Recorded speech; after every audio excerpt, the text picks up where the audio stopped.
My fiancé demanded, I want a $30,000 engagement ring upgrade. This one's embarrassing. I said, you deserve the best. So I returned it and got my $8,000 refund. The tan line on her finger told everyone the real story. Original post: I, 32 male, proposed to Jessica, 29, 8 months ago with what I thought was a beautiful ring. Classic solitaire, 1.2 carats, excellent clarity. Cost me $8,000, 3 months of salary after taxes, which is what everyone says you're supposed to spend, right? She said yes immediately, posted it all over social media. Her friends gushed. Life was good. Then about 2 months ago, her college roommate Brittany got engaged. The rock on that woman's finger could be seen from space. Custom design, 3 carats, the works. Suddenly my ring wasn't good enough anymore. Started subtle. Brittany's ring is so unique, isn't it? Then escalated. Did you know Derek spent $35K on hers? Then the comparisons. I mean, I love mine, but it's a bit traditional. Last Tuesday, she sat me down for a serious talk. Babe, I've been thinking, we should upgrade my ring. Me upgrade? Why? Well, it's just, when I'm with my friends now, it's kind of embarrassing. Everyone knows you make good money as a software engineer. This ring says junior accountant, not tech professional. My jaw dropped. Embarrassing? The ring you cried over 8 months ago? I've grown since then. And honestly, if you really loved me, you'd want me to have something that reflects our actual status.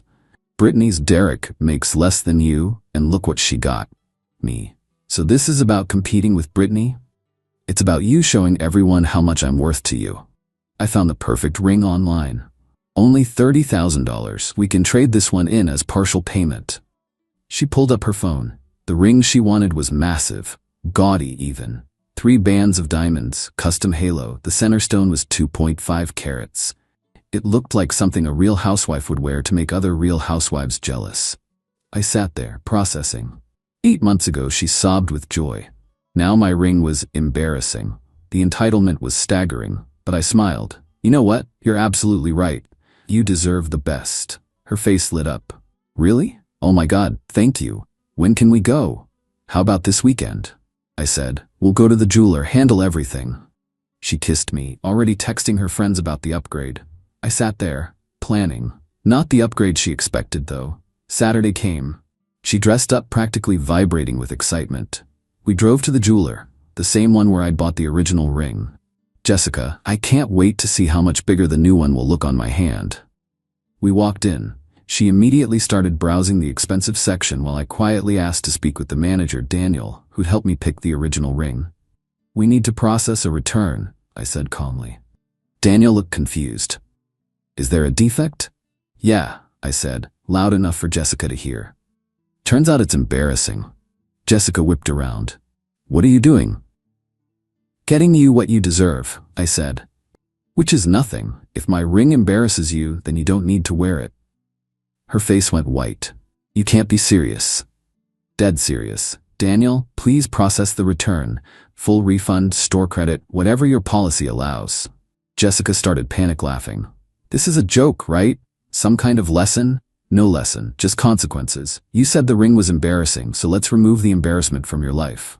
Daniel, absolute professional, started the paperwork. Store credit for $7,200. Depreciation hurt but expected. Jessica went from confused to angry to bargaining in about 30 seconds. Blake, stop this. I didn't mean it like that. You said, and I quote, it's kind of embarrassing. You compared me to Derek. You put a price tag on my love. I was just, everyone has nice things. I wanted to fit in. Then find someone who can afford your fitting in. Ring, please. She clutched her hand to her chest. No. Jessica, it's my ring, purchased by me, given conditionally upon marriage. We're not married yet. Legal precedent says it comes back to me if the engagement ends. The engagement isn't ending, she shrieked, causing other customers to stare. It is now, I said quietly. Ring, please. The next 5 minutes were rough. Crying, begging, accusations of emotional abuse, the works. But eventually she pulled the ring off and slammed it on the counter. You're going to regret this, she hissed. Doubt it, I replied, signing the return paperwork. She stormed out. I used part of the store credit to buy myself a nice watch I'd been eyeing. Petty? Maybe. Satisfying? Absolutely. Update 1. 3 days later, the fallout has been intense. Jessica went nuclear on social media within hours, posted a sob story about how I humiliated her in public and stole her engagement ring, conveniently left out the whole demanding a $30K upgrade part. Her mom called me that night. Gloria's always been a piece of work, but this was next level. Gloria, how dare you embarrass my daughter like that? Me? She embarrassed herself by calling my ring inadequate. She deserves the best. You make good money. What's $30,000 to someone like you? Someone like me? You tech people, you're all millionaires. Jessica deserves to show off a little. After everything she's done for you, what exactly has she done for me? She loves you. She was going to marry you. For the ring, apparently, not for me. You're twisting her words. She just wanted something nice. Me, she had something nice. $8,000 nice. That wasn't enough. That's nothing for an engagement ring these days. My friend's daughter got a $50,000 ring. Cool, tell Jessica to date him then. She hung up on me. Then came the flying monkeys.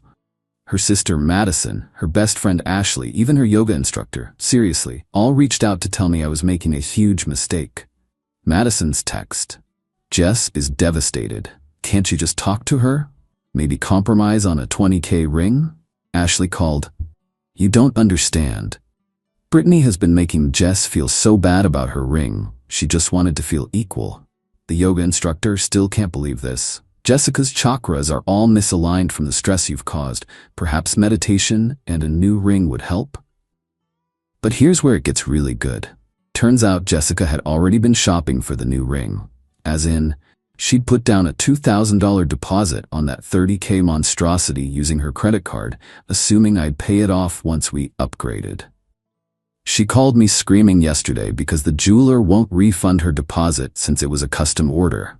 Jessica, you have to help me. I can't afford to lose that money. Me, you put down a deposit without telling me? I wanted to surprise you with how proactive I was. I was making things easier for you.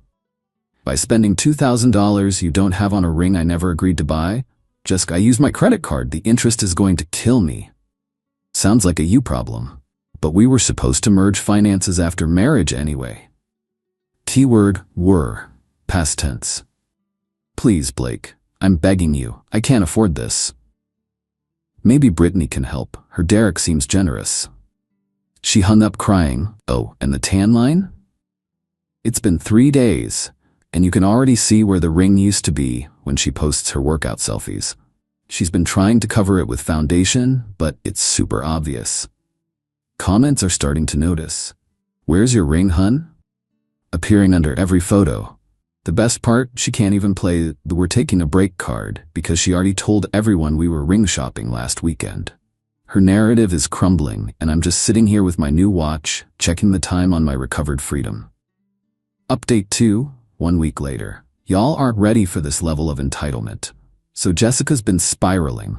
The tan line situation got worse because she went to a tanning salon to even it out, but only made it more obvious. Now she has a weird orange hand with a pale ring-shaped band. It's tragic. But that's not even the main event. Thursday, I get a call from my bank. Unusual activity on my account. Someone tried to add themselves as an authorized user on my credit card. 3 guesses who. Turns out, Jessica still had some of my information from when we were planning to merge finances. She'd filled out paperwork online claiming to be my spouse to get access to my credit line, to pay off her custom ring deposit. Bank shut it down immediately. Bless fraud protection. But the audacity, off the charts. I texted her, "Did you seriously just try to fraud your way onto my credit card?" "It's not fraud. We were engaged. That basically makes me your wife." Weh. Past tense. And no, it doesn't. I'm in a financial crisis because of you. You're in a crisis because you spent money you didn't have on a ring I didn't want to buy. Then, Saturday morning, 7 a.m., doorbell rings. I'm thinking package delivery. Nope, it's Gloria and Jessica's dad, Robert. He's carrying a manila folder like he's serving me legal papers. "Son, we need to talk man to man." "Me, I'm not your son." "Look, I've run the numbers. Jessica's out $2,000 for the deposit, plus she's been emotionally traumatized. We figure $10,000 covers damages and suffering." He actually pulls out an itemized list. I kid you not. Ring deposit, $2,000. Therapy costs, anticipated, $3,000. Social reputation damage, $2,000. Lost time investment in relationship, $3,000. Me, are you seriously trying to bill me for breaking up with your daughter? She gave you 3 years of her life, and I gave her 3 years of mine. We're even. Robert, be reasonable. You make 6 figures. This is pocket change for you. You know what? You're right. Let me get my checkbook. Their eyes lit up. I went inside, came back with a piece of paper. But it wasn't a check. It was my own itemized list. 3 years of rent, she moved into my apartment, $36,000. Utilities, groceries, dates, I paid 90% of everything, $45,000. Vacation to Hawaii last year, $6,000. Her car repairs I covered, $3,000. Total, $90,000.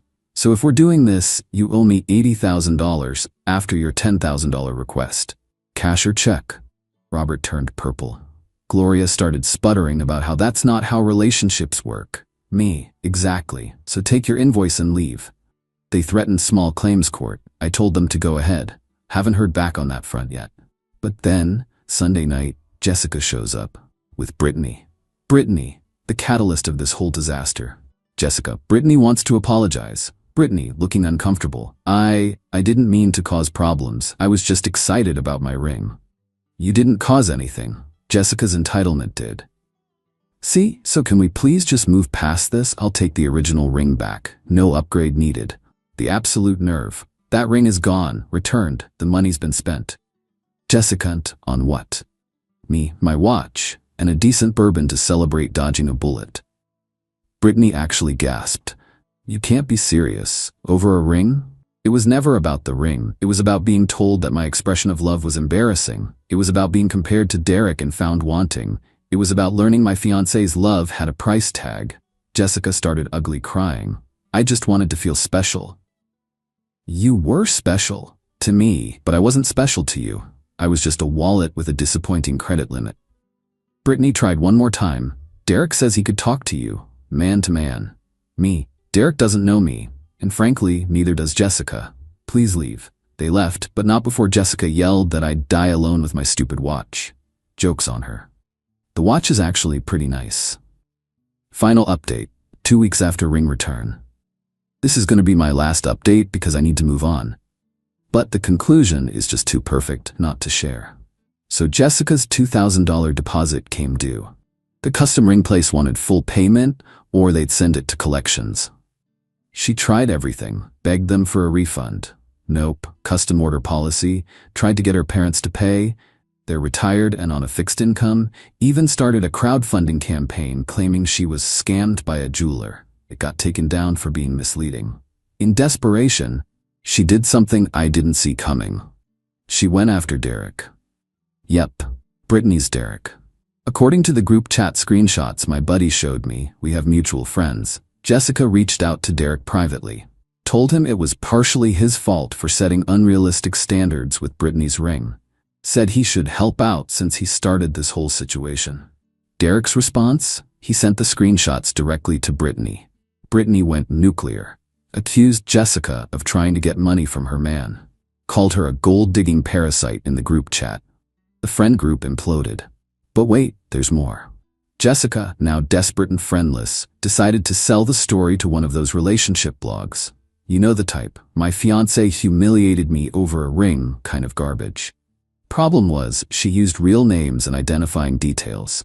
I found out when a coworker sent me the link saying, "Dude, is this you?" My company's legal team was not happy about being name-dropped in an article that painted me as financially abusive. They sent a cease and desist to the website. The article came down, but not before comments had torn Jessica apart for being entitled. Some highlights from the cached version. So you wanted a $30K ring but only had $2K? Math isn't mathing. He dodged a tactical nuke, not a bullet. The tan line of shame makes this poetry. Last I heard through the grapevine, Jessica had to take out a personal loan to pay off the deposit. The interest rate is apparently brutal because her credit is shot from maxing cards on wedding planning for a wedding that's not happening.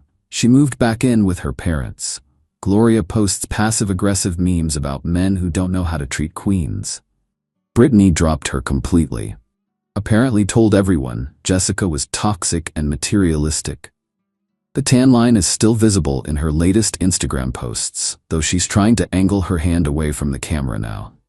As for me, I'm doing pretty well. Started dating someone new, met her at a bookstore, not through apps. She's amazing. When I told her this whole story on our third date, figured honesty was important, she laughed so hard she nearly choked on her coffee. Her response? $8,000 for a ring? That's insane. If someone proposed to me with a ring pop and meant it, that'd be enough. I'm not saying she's the one, but she might be the one. Oh, and Derek? He sent me a beer through a delivery app with a note. Thanks for taking the heat off me about the ring thing. Brittany's been way more appreciative lately. Sometimes the bullet dodges itself. You just have to be smart enough to stay out of its way when it comes back around. The watch still looks great, by the way. Best $7,200 I ever spent on myself. Quick note to anyone dealing with similar entitlement: when someone shows you who they are, believe them. Don't let anyone make you feel like your genuine expressions of love aren't enough. The right person will treasure a $50 ring if it comes from the heart. The wrong person will complain about an $8,000 ring because someone else got $35,000. Choose wisely. And if you choose wrong, at least get yourself a nice watch out of it.